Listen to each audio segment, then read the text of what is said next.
Selamat malam Aumania. Jumpa lagi di Midnight Live, acara yang layak ditonton. Beda sama kerja layak yang nasibnya mirip pasien malpraktek. Udah ngeluh, dada sesek, dompet tipis, yang dikasih malah surat PHK. Ujungnya makin pusing, makin nyesek. Itulah gambaran penonton kita di studio malam ini. Enggak dong ya, harus tetap semangat. Ingat, jangan takut kegagalan. Karena kegagalan adalah perjalanan untuk menuju kegagalan selanjutnya. Tetap semangat ya. Ya udah, langsung aja kita mulai. Inilah Midnight Live.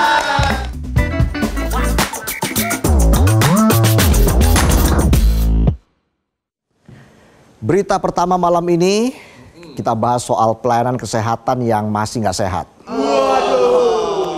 Jadi di negara ini kalau mau adu nyali nggak perlu mahal-mahal cari wahana ekstrim. Cukup datang ke rumah sakit terus pasrah sama takdir. Kalau beruntung langsung disembuhin, kalau lagi apes pulang bisa ditangisin. Tanggal 2 Juli 2025 lalu, langit Jakarta cerah, tapi ruang rapat Komisi 9 DPR RI udah gelap duluan. Bukan karena lampu mati, tapi gara-gara kasus malpraktek yang masih menghantui. Saat rapat, Menteri Kesehatan Budi Gunadi Sadikin berbicara secara soft spoken. Pelan, datar, udah kayak baca petunjuk kemasan obat generik tuh ya. Tapi isinya bikin jantung panik. Dia bilang sejak 2023 sampai 2025 ada 51 kasus dugaan malpraktek. Dari jumlah itu 24 pasien meninggal dunia. Dan di tahun 2025 ini sudah ada 13 kematian dan 4 cacat permanen. Kalimatnya pendek tapi dampaknya panjang. Karena ini bukan sekedar angka, ini tentang masa depan dan nyawa. Suasana rapat makin berat, Ketua Majelis Disiplin Profesi Kesehatan Sundoyo ikut buka suara.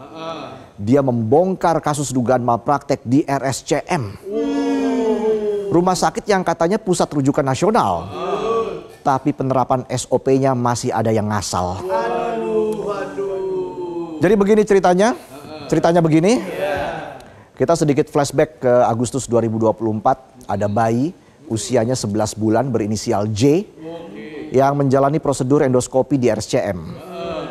Tapi sayangnya tindakannya dilakukan ngasal tanpa pemeriksaan menyeluruh.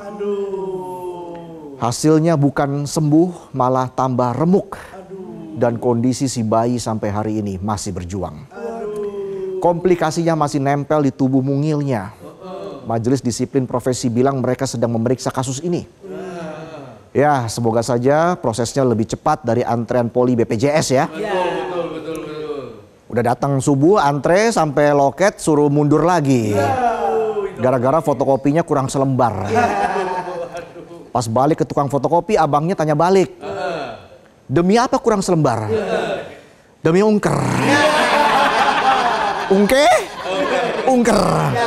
Ungke? Habis nonton Diki Divi kemarin. Tidak hanya menimpa bayi J dan RSCM, kasus malpraktek masih jalan terus. Kayak konten TikTok, tiap geser ada lagi. Kalau di TikTok yang viral biasanya bikin ketawa. Kalau malpraktek viral, taruhannya nyawa. Di Medan, Februari lalu, seorang ibu bernama JS datang ke rumah sakit karena jari kakinya ketusuk paku. Udah tanda tangan persetujuan operasi minor, tapi pas bangun dari pembiusan, yang hilang bukan jari, malah betisnya hilang. Katanya infeksinya sudah menyebar karena diabetes.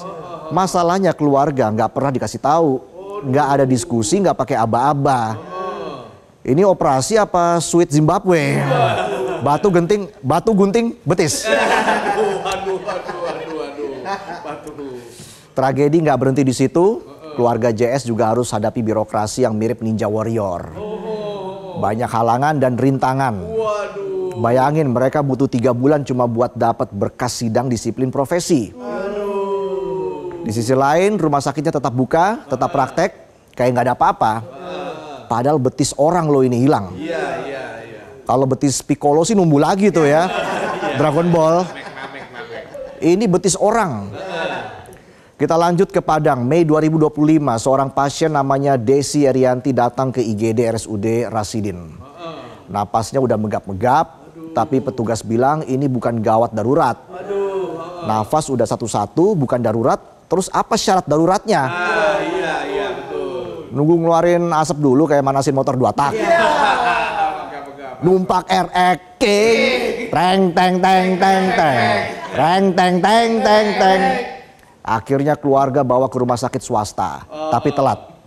Dan Desi meninggal dunia 12 jam kemudian. Keluarganya bilang Desi itu butuh oksigen, bukan penolakan dan surat rujukan. Wali Kota Padang langsung marah, tanpa banyak cerita Direktur RSUD dipecat. Gak pakai bak big book, langsung kick dari grup. Udah kayak temen tongkrongan ngaku-ngaku suhu, ternyata cupu. So asik kick. Kalau kuk. Fajar set boy dong ya. Kalau ker demi ungker. Ungke. Cimahi pun punya cerita sendiri. Video viral memperlihatkan seorang suami namanya Nandang memeluk jasad istrinya di depan RSUD Cibabat. Datang ke IGD bawa istri masih hidup, tapi sama rumah sakit disuruh nunggu antrean. Padahal nafas istrinya sudah sesak, ngos-ngosan. Naas beberapa jam kemudian istrinya meninggal dunia. Malamnya Wali Kota Cimahi langsung sidak, hasilnya IGD berantakan, obat-obatan dasar habis, dan pasien BPJS nasibnya mirip Cicarito ya, sering jadi cadangan. Kalau masih ada pasien bayar yang BPJS diintar-entar. Ya di negara ini kalau sakit pakai BPJS sebagian masih harus perlu sabar-sabar. Kalau sembuh syukur, kalau meninggal dibilangnya sudah takdir. Padahal kalau penanganannya benar, takdirnya mungkin bisa beda. Iya, betul. Namanya umur kita kan gak ada yang tahu ya.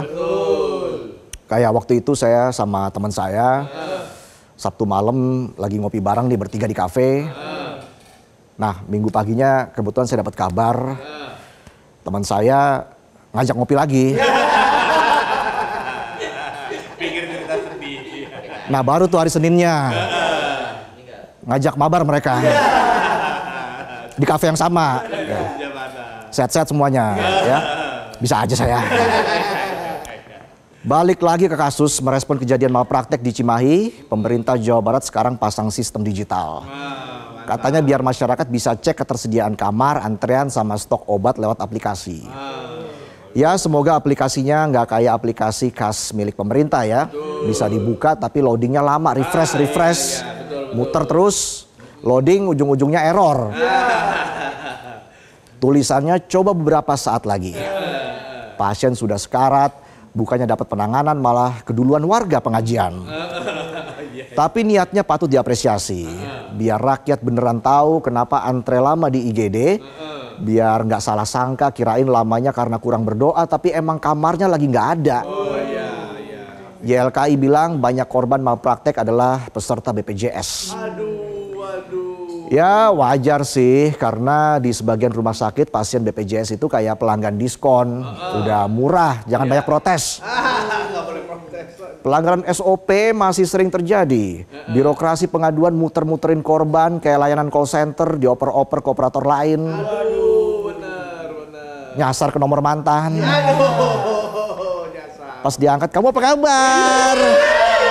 Tumben nelpon. Kangen ya? Bisa aja bedak tabur. Tadinya meriang malah kejang-kejang. Dan jangan lupa di Indonesia masih ada stigma kalau mau cepet sehat dan nyaman dirawat, ya bayar mahal. Kalau pakai BPJS ya harus ikhlas. Padahal jauh sebelumnya pihak BPJS sudah mengimbau masyarakat agar tidak takut melaporkan jika tidak dilayani dengan baik oleh pihak rumah sakit. Di tengah karut-marut ini pemerintah memunculkan solusi lain. Keran investasi untuk rumah sakit asing dibuka lebar-lebar. Katanya buat transfer teknologi, biar standar layanan medis ikut naik. Ya semoga yang naik beneran standarnya. Bukan cuma tarifnya. Iya, betul. Nah, pertanyaannya, apakah ini beneran bisa naikin mutu kesehatan? Apa cuma buka jalur fast track buat orang kaya yang mau berobat?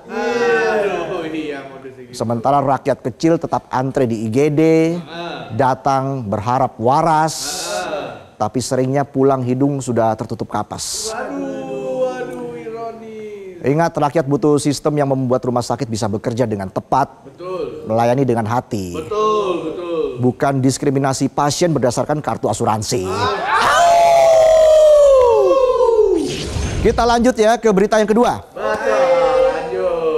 Ternyata bukan cuma malpraktek yang darurat, kerjaan layak juga darurat. Jadi belum kering nih bibir saya ngomongin pengangguran dan seretnya lapangan pekerjaan. Udah ada aja berita baru buat bahan obrolan di tongkrongan. Jadi kering nih bibir saya. Jadi aus nih ya. Aus validasi. Iya lagi. Masalah darurat pekerjaan layak bukan cuma dirasain orang yang belum punya kerja. Tapi juga dirasain orang-orang yang sudah kerja tapi hidupnya masih kejepit. Kerjanya berlebih, gajinya nggak ada lebihnya. Semangat banget aja. Terlalu relate ya. Arif Ansori Yusuf, anggota Dewan Ekonomi Nasional bilang, masalahnya ada di sektor-sektor produktif yang dulu jadi andalan, sekarang menghilang pelan-pelan. Dulu tempat cari gaji, sekarang tempat cari angle buat Instastory. Dulu ngasih uang makan, sekarang ngasih makan buat bahan ngelawak di tongkrongan. Biasa cari spotlight. Jadi meskipun orang kerja, penghasilannya makin gak berasa. Udah kayak kertas truk minimarket, taruh dompet, bentar juga hilang tulisannya tuh kan. Bicara soal struk deh ya, ada tips nih buat penonton. Jangan banyak-banyak ngumpulin struk belanjaan. Kenapa? Karena ditenggarai bisa menyebabkan kanker. Kantong kering belanja mulu.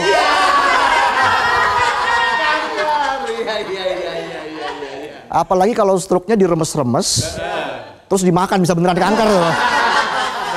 Siapa juga yang mau makan struk? Akibatnya daya beli turun, ekonomi melambat ke angka 4,87%.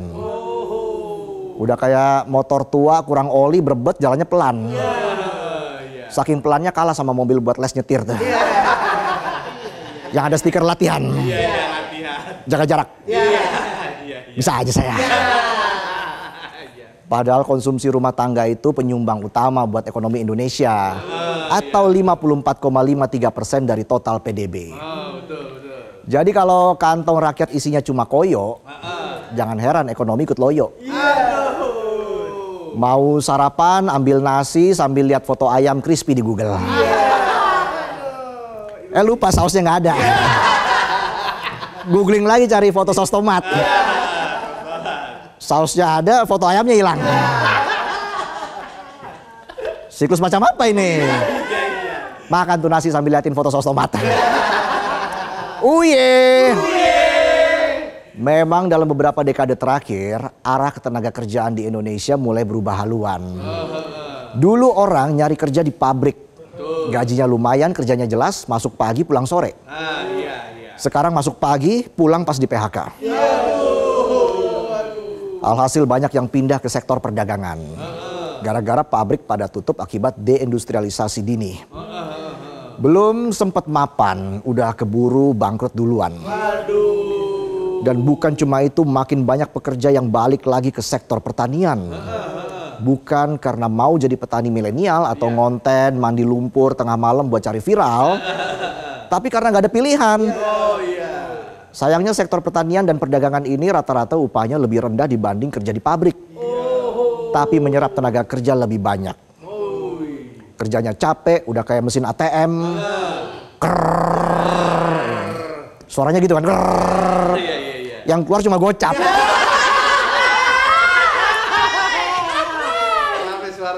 Sampai mesin ATM-nya ngedumel tuh ya. Sia-sia gua krrrr. Demi ungker. Ungker. keluarnya gocap. Menurut data BPS Februari 2025, sektor pertanian diisi oleh 28,54% tenaga kerja atau sekitar 41,6 juta orang. Di posisi kedua ada sektor perdagangan dengan 19,26% pekerja atau sekitar 28 juta orang.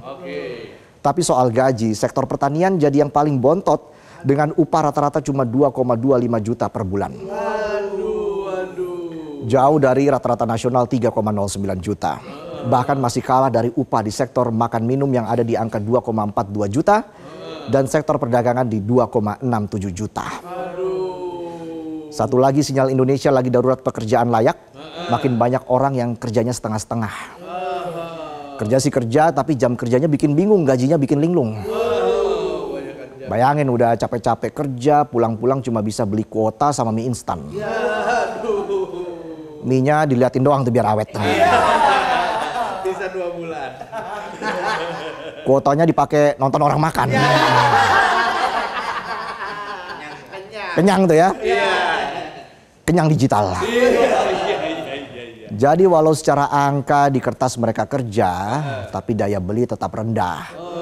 Uangnya nggak muter, kepalanya yang muter, mikir besok bisa makan apa masih lapar. Akhirnya ekonomi nggak bisa tumbuh maksimal. Berita kemiskinan viral. Gak cuma itu, banyak juga yang jadi overqualified. Contohnya lowongan PPSU alias pasukan oranye di Jakarta dibuka untuk 1.600 orang, tapi yang daftar tembus 7.000 orang. Syaratnya lulus SD udah bisa, tapi yang datang malah bawa ijazah sarjana. Dan ijazahnya asli lagi. Asli. Penonton ketawa, saya waspada. Kuliah bertahun-tahun ngerjain skripsi mati-matian, mikirin teori, ujung-ujungnya nggak kepake. Cukup modal kuat dijemur di bawah matahari. Tapi ya gimana, kerjaan formal makin langka. Jadi pasukan oranye pun gas. Daripada nganggur, yang penting tiap bulan gaji turun. Meski badannya ikut nyemplung, mau salaman sama kodok, ngobrol sama sendal nyangkut juga dijabanin. Yang penting halal. Kalau mau ekonomi gerak, rakyat harusnya bisa belanja. Bukan cuma bisa ngirim chat WK. Di grup WhatsApp keluarga tuh. Tapi nggak bisa beli apa-apa. Semuanya ngandelin transferan mertua. Kohos. Saya nggak bilang apa-apa loh ya. Sekarang pemerintah mulai gerak. Lewat rencana pembangunan jangka panjang yang disusun sama Kementerian PPN, Bappenas, konsep pekerjaan layak akhirnya masuk daftar agenda penting.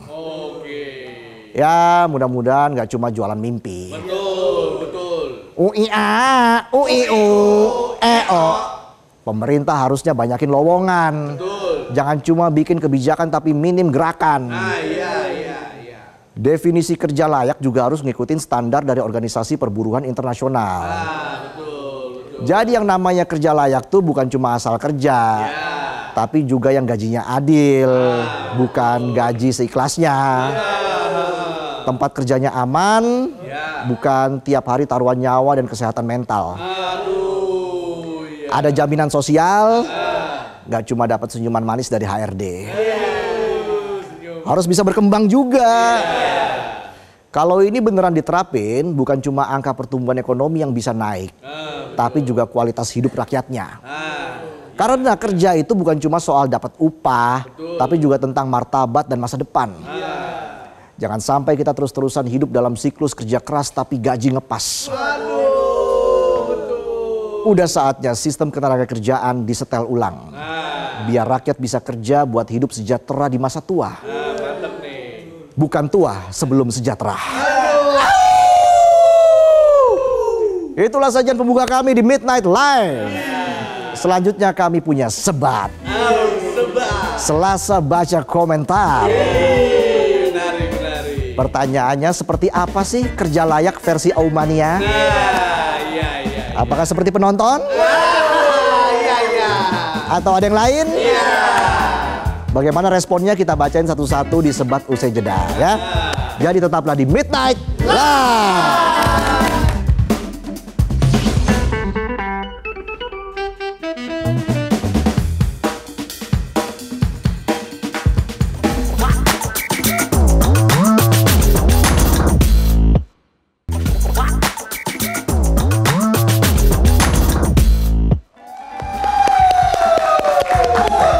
Kembali lagi di Midnight Live. Aumania mana suaranya? Keren. Balik lagi di Midnight Live. Jadi sebelum sebat, ya Selasa baca komentar, saya mau berikan dulu sejumlah informasi menarik buat pemirsa dan juga Aumania. Langsung aja kita ke berita pertama ya. Ini ada tren joget aura farming yang lagi viral di TikTok, ya. Yang harusnya buat nyari energi positif malah dipakai buat nyari masalah di jalan tol. Jadi ceritanya ada 3 pemuda Lampung yang tiba-tiba viral bukan karena bakat tapi kelewat nekat. Mereka ikutin joget aura farming bukan di atas perahu tapi di atas mobil. Waduh, bahaya sekali. Saat jalan di tol Trans Sumatera. Videonya pun viral, bukan dapat apresiasi tapi langsung diamankan polisi. Mereka diamankan di kilometer 58 jalur Bakaheni, terbanggi besar, ya. Dan kita lihat ini yang ditangkap ada ketua komunitas Ari Nafila, si penari mobil Nuriansyah, ya. Oke. Kita lihat dulu informasinya. Mereka diamankan di kilometer 58 jalur Bakaheni, terbanggi besar. Yang ditangkap ada ketua komunitas Ari Nafila, si penari mobil Nuriansyah, dan pemilik mobil Arka. Mereka langsung ditilang dan diminta bikin video permohonan maaf. Nah, udah seperti seorang seniman ya, habis salah ngomong viral, minta maaf ya. Template ya. Atau kayak artis gitu kan. Salah ngomong, viral, minta maaf. Pejabat juga ada. Ya. Polisi juga mengimbau joget boleh, viral boleh, tapi jangan sampai nyawa taruhannya. Ingat, cari cuan lewat FYP itu boleh saja, tapi keselamatan tetap yang utama. Kita geser ke berita berikutnya. Kali ini niatnya positif, tapi backsoundnya sensitif.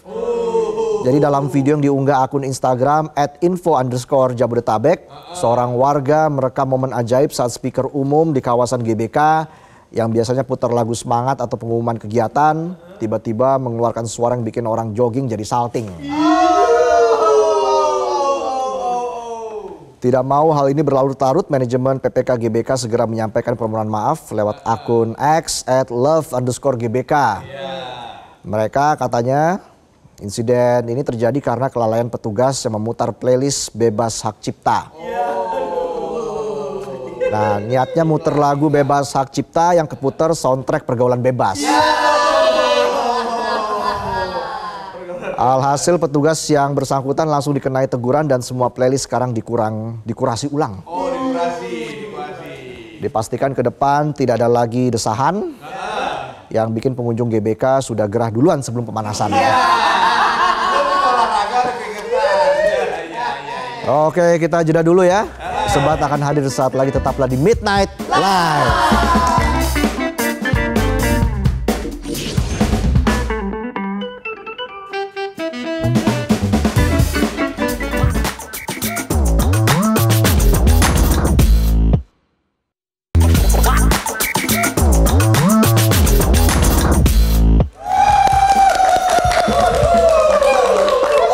Kembali lagi di Midnight Live. Aumania mana suaranya?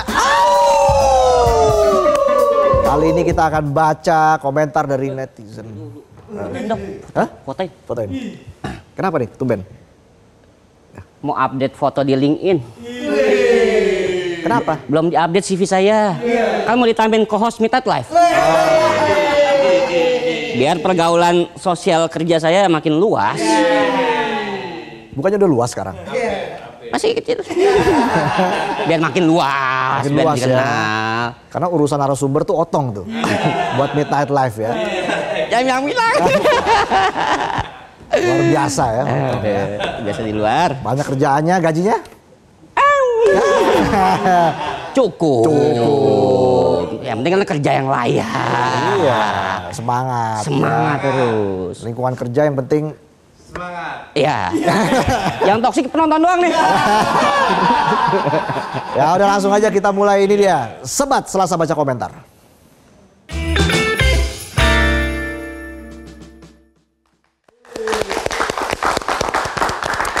Oke, ini pertanyaannya seperti apa sih pekerjaan yang layak menurut versi Aumania? Yang pertama dari @Farid Faizid, selama lingkungan gak toksik, termasuk atasan. Dan gaji setara UMR bahkan lebih sesuai job desk, baru itu namanya kerja layak. Emang ada atasan yang toksik? Di mana ya? Saya belum pernah merasakannya itu. Kan cuma mantan yang toksik. Gitu kan? Iya. Atasan nonton. Lucu nggak lucu yang penting aman. Yang kedua, Tong. Ada dari D_K15.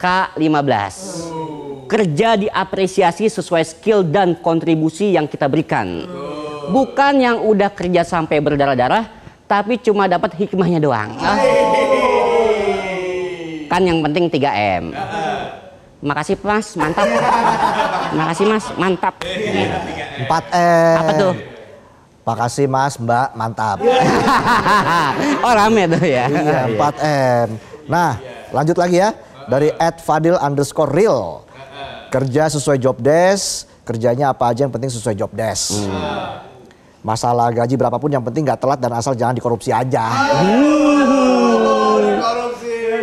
Aduh, kerja capek-capek pajaknya dikorupsi, ya ada aja yang serakah ya. Iya, aja ada tuh.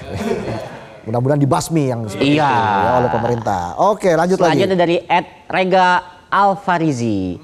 Yang penting cukup min. Cukup bayar kos. Cukup bayar tagihan listrik. Cukup bayar air. Cukup biaya transport kerja. Dan yang paling penting cukup biaya makan sebulan. Jangan sampai akhir bulan kasbon di warteg langganan. Ya jangan sampai kasbon lah. Yang penting kan apapun kerjanya, yang penting gajinya cukup. Cukup buat jalan-jalan ke Pluto. Jauh dong. Jauh ya. Iya. Selanjutnya dari @johnhuang_hyl. Kerja yang layak adalah gaji yang wajar serta waktu kerja yang wajar. Sehingga cukup untuk quality time sama keluarga. Nah itu kan quality time buat keluarga itu wajib. Mas John family man banget ya. Iya. Kalau penonton di sini sampai dari pagi sampai subuh. Waduh. Ngapain tuh ya? Kerja apa dikerjain? Selanjutnya dari @itsme.yan. Apapun kerjanya, yang penting halal dan berguna bagi orang lain. Bukan cuma kerja omon-omon doang. Iya bener sih, berguna bagi orang lain, bukan berguna bagi atasan doang. Ini kata yang ditulis tuh di naskahnya. Orang lain, tempat lain, di naskahnya. Gak ikut-ikutan saya. Di naskahnya itu. Oke lanjut lagi @ataintan28. Kerja layak ya kerja sesuai job desk, yang penting gaji nggak telat dan nggak dicicil.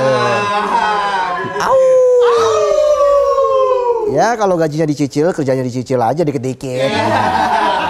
Kan sesuai gaji. Itu gaji apa peleter dicicil. Ngomong-ngomong, itu adik saya itu. Ngapain curhat di TV? Kalau kakaknya kan pasti semangat ya. Oh, selalu full. Gaji saya full. Ditransfer ke istri. Nggak megang sama sekali. Ya enggak, saya kan family man juga. Tapi tiap hari kasih jajan. Gocap sehari. Supaya tidak macam-macam. Oke, lanjut dari @des.me74. Singkat saja. Gaji di atas UMR dan lingkungan kerja nggak toksik. Wah, amin. Ini sih emang menjadi impian kebaikan orang ya. Kalau toksik ya resign aja. Jangan resign. Tak susah nyari kerja lagi. jangan. Tetap semangat dong. Iya. Oke, lanjut lagi. Cari aman. Dari @laudeasegaf 2001_ kerja layak sama dengan duit. Wih. Duit itu doa, usaha, ikhtiar, tawakal. Duit. Yang penting halal. Iya.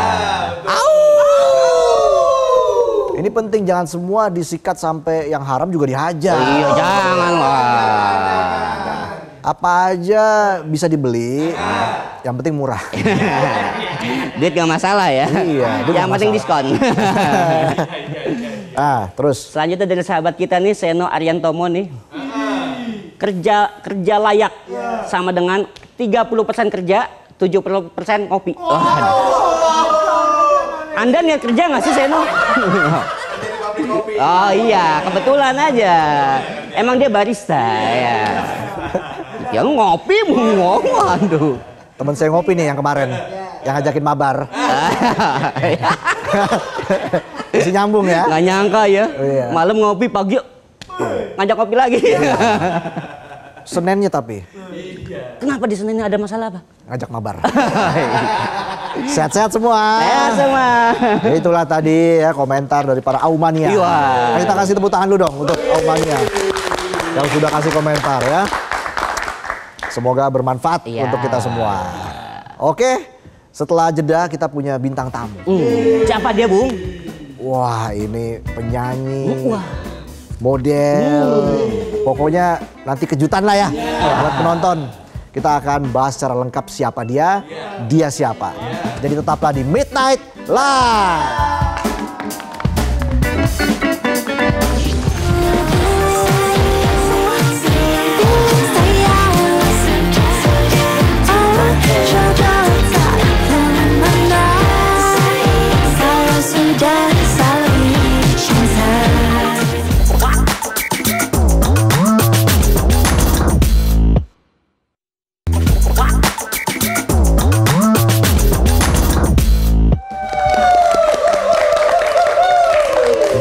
Kembali lagi di Midnight Live. Aumania mana suaranya? Nah, seperti janji kita tadi, di segmen ini kita akan hadirkan seorang bintang tamu. Putri Nusantara 2025. Kita sambut bersama Jasmine Rose. Halo, salam kenal. Jess, salam kenal. Terima kasih sudah hadir di Midnight Live. Terima kasih juga. Kita ngobrol lagi lebih dalam ya. Yes. Silakan duduk, Terima Jess. kasih. Tepuk tangan sekali lagi dong. Leher saya pegel tong, ketinggian lihat.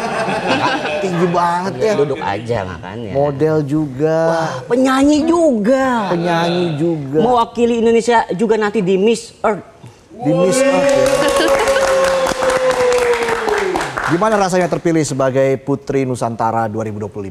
Rasanya sangat bersyukur, tapi juga ngerasa pressure karena emang tantangan besar untuk ngewakilin Indonesia, membawa nama baik negara kami, dan pengen banget bisa place di sana dan semoga bisa bawa pulang mahkota. Amin. Apa sih kira-kira yang paling menantang dan persiapannya seperti apa menuju Miss Earth? Yang paling menantang adalah sebenarnya kekurangan aku dalam catwalk. Dan itu salah satu faktor yang paling besar dalam mengikuti ajang kecantikan. Oke. So lebih ke training yang intensif supaya bisa nge-build skill aku dalam kekuranganku. Misi apa nih yang nanti akan dibawa Jess nih di Miss Earth nih? Kalau misi aku bakal bawa advokasi tentang terkait sama air, penyaluran air bersih, dan juga tentang laut. Jadi dari kecil tuh aku suka banget ngelakuin CSR untuk ngebantu orang-orang yang nggak punya akses ke air bersih. Dan itu terjadi di Mentawai. Aku bantu teman-teman di Mentawai, kita beli water filter dari ngadain sebuah hari di sekolah yang kita pakai baju bebas tapi harus bayar denda. Dengan uang yang dikumpulkan ini kita beli water filter. Oke. Kalau sekarang fokusnya lebih ke coral restoration dan juga mangrove restoration. Bagaimana kamu melihat masa depan kita nanti? Maksudnya Masa depan apa ini? masa depan bumi ya? Iya. Masa depan bumi, Jess. Biar nggak tegang-tegang amat. Iya, kualitas air bersih di Indonesia seperti apa menurut Jess? Sebenarnya cukup buruk sih. Buruk ya? Ya, di Indonesia sendiri sedihnya 1 dalam 5 anak kecil di bawah umur 5 tahun itu sebenarnya meninggal dari penyakit yang disebabkan oleh air kotor. So, dengan statistik yang sesedih dan sebrutal itu, menurut aku kita sebagai masyarakat harus melakukan tindakan positif supaya kita bisa memperbaiki situasi ini sih. Peran pemerintah sejauh ini, bagaimana Jess melihat peran pemerintah untuk memperbaiki masalah ini? Menurut aku pemerintah sudah mulai usaha, tapi kita perlu lebih awareness kepada masyarakat sih. Oke. Punya pengalaman atau persoalan soal air bersih selama ini? Iya, jadi si project yang aku jalanin semenjak kecil itu namanya Waves for Water. Kita memberikan filter kepada masyarakat yang ada di Mentawai. Si filter ini bisa membantu sampai 100 orang di sebuah kampung sampai 10 tahun. Dan beneran bikin air kotor jadi bersih yang bisa diminum tanpa harus dimasak lagi. Dan menurut aku juga penting untuk membantu isu-isu yang terjadi di bawah permukaan laut, karena itu sesuatu yang gak sering kita pikirkan. Tapi sebenarnya kita sebagai masyarakat Indonesia, kita protein 80%-nya didapatkan dari seafood sebenarnya. Protein ya. Iya.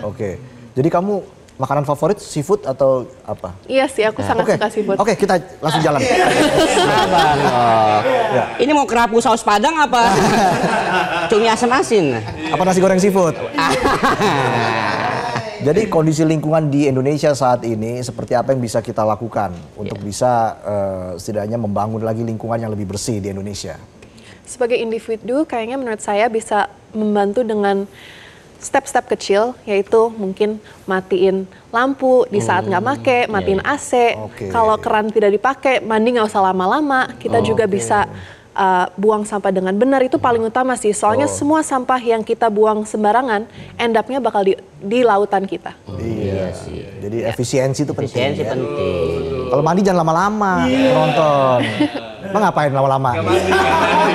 Malah nggak mandi. Irit air nih, nggak mandi bagus. Tapi bau. Bung, penyanyi juga. Oke, luar biasa ya. Kenapa tertarik untuk menarik suara? Menarik suara. Passion aku emang dinyanyi. Tapi dari kecil punya cita-cita kalau aku udah ngelakuin apa yang aku sayang, which is nyanyi, aku juga pengen membantu orang. Dan that's why sekarang aku menjalani tugas sebagai Miss Earth. Jadi passionnya banyak juga ya waktu kecil ya? Banyak dong. Soal lingkungan, nyanyi, ya.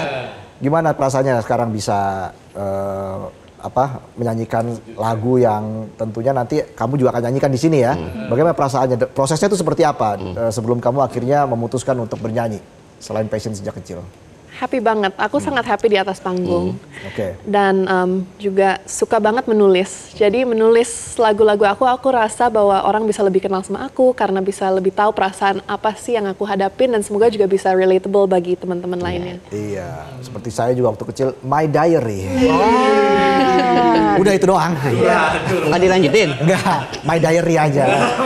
Kayak di film-film. Kayak gitu Jess ya? My Diary gitu. Betul. Betul ya? Bisa aja Jess ya.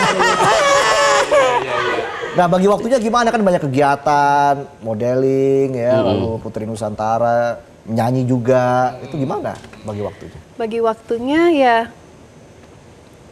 time management aja sih sebenarnya. Nggak sering ada waktu free. Aku suka sibuk, aku happy kalau kerja. So ya dibawa enjoy aja sih. Kan harus ada waktu buat olahraga. Ada dong. Ada dong. Ya? Bangun pagi, tidur cukup, itu juga sangat penting. Sekarang lagi olahraga apa nih? Aku lagi suka banget main tenis. Iya, sering-seringnya. Karena kan semua orang mainnya padel, susah dapetin courtnya. Iya. Jadi forehand, backhand. Iya, belajar sama coach. Iya, udah paham ya, udah lihai ya. Iya. Belum. Oh belum? Masih belajar. Pelan-pelan. Anda kan waktu itu pingpong kan? Iya. Beda ya? Tenis meja. Tenis meja juga bisa. Kan apa aja kita bisa, yang penting menguras keringat kan. Iya, tetap bugar, biar bugar, sehat, biar kerjanya juga nyaman kita. Otong menguras keringat, menguras dana juga. Saya kan seimbang, olahraga sama olah vokal. Berani ya? Kamu pernah mengalami titik terendah nggak dalam perjalanan hidup kamu? Seperti apa titik terendah yang kamu alami? Titik terendah kayaknya pernah aku alami itu hilang jati diri sendiri. Iya. Apa tuh, gimana tuh ceritanya tuh? Iya, biasalah Kak, kayak dalam perjalanan cinta kadang-kadang kan kita lose diri kita sendiri, dan aku happy sekarang, bangga bisa bilang aku udah ketemuin si jati diri itu, dan semua hubungan yang aku lalui itu healthy dan sangat baik. Itu pengalaman percintaan biasa jadi inspirasi bikin lagu nggak sih? Iya, tapi itu bagusnya. Iya ya. Oh, jadi malah lebih produktif ya untuk Lebih bikin produktif lagu ya? sebenarnya, belajar dari pengalaman tapi juga bisa nulis. Nah, itu dia Tom. Iya. Belajar dari pengalaman, Iya. nulis. Dear Diary. Dear Diary. BAB. Dear Diary, My Dear Diary, Diary, salah. gitu. Kamu apa ketakutan terbesar kamu? Punya nggak? Ketakutan terbesar aku menjalani hidup aku tanpa bisa membantu orang Oh, atau bikin dampak positif. oke. Karena aku ngerasa kita ditaruh di bumi ini udah dapet segala hal yang baik, dan the minimum yang kita bisa balas adalah melakukan hal yang baik. Oke. Setan gitu nggak takut ya? Nggak. Nggak ya? Oh, hebat nih. Tapi kan kamu dari kecil mimpinya penyanyi, CSR, modeling, apa ya, peduli dengan sesama. Tapi mimpi apa nih ke depannya? Kayak udah semua impian kecil udah hampir tercapai ya? Apa ada yang pengen kamu raih lagi nggak sih? Sebenarnya aku pengen jadi anchor.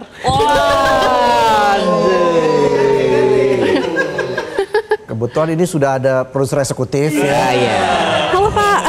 Gimana? Besok bisa langsung co-host Midnight Iya. Live? Hah? Kaos Midnight Live. Aku mundur. Gimana Jess? Tertarik? Aku sangat tertarik. Sangat tertarik. Oke, deal. Bener ya? Otak lewat. Besok kita ganti poster nih. Kenapa tertarik jadi anchor? Emang suka public speaking, suka menulis, suka belajar banyak, and menurut aku keren aja jadi anchor. Oh ya, Berarti Bung Reza keren dong ya enggak? keren. Kenapa kok bisa melihat anchor tuh keren? Kenapa? Karena mereka memberikan informasi kepada masyarakat, dan informasinya tuh sangat bermakna dan very current. Oke. Dan aku ngerasa bahwa aku pengen seperti itu. Oh, oke. Ya tergantung yang nulis juga sebenarnya kan. Kita mau baca aja. Lucu nggak lucu yang penting aman. Itu Jess. Tapi Jess gimana melihat pencapaiannya sejauh ini? Apa yang bikin kamu merasa bangga dan sangat puas dengan pencapaian kamu selama ini? Yang bikin aku bangga itu aku nggak patah semangat. Kalau aku fail dalam sebuah hal, kayak misalnya kan aku udah di dunia pageant cukup lama. Iya, iya. Aku sempet kalah, sempet ngundurin diri.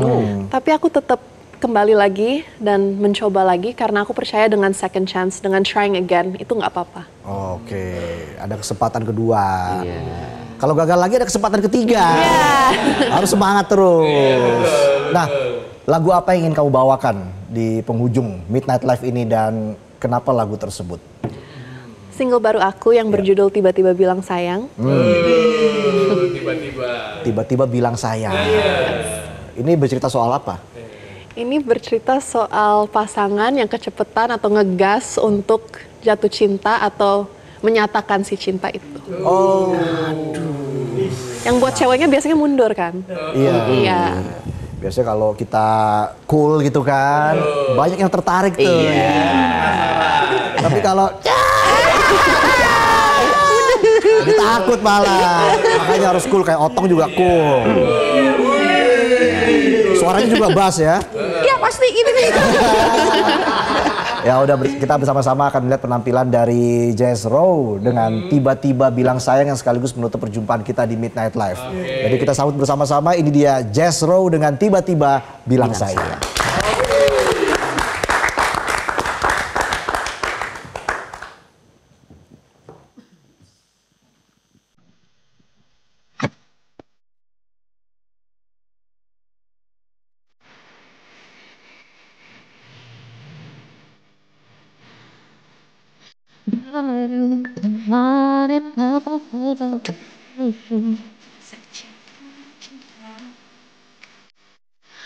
Aku tak begitu tahu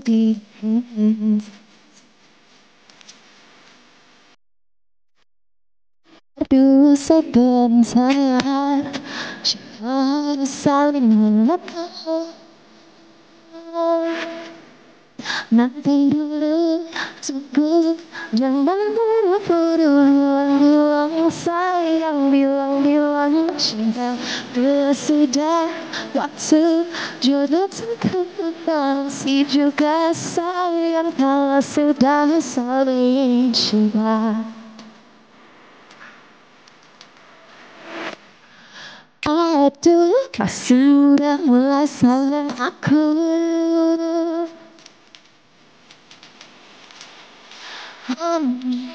Belum perlu keputusanku. Sabar dulu sebentar, cinta harus saling nyata. Nanti dulu tunggu, jangan buru-buru bilang sayang, bilang cinta. Bila sudah waktu jodoh tak kemana, juga sayang, kalau sudah saling cinta.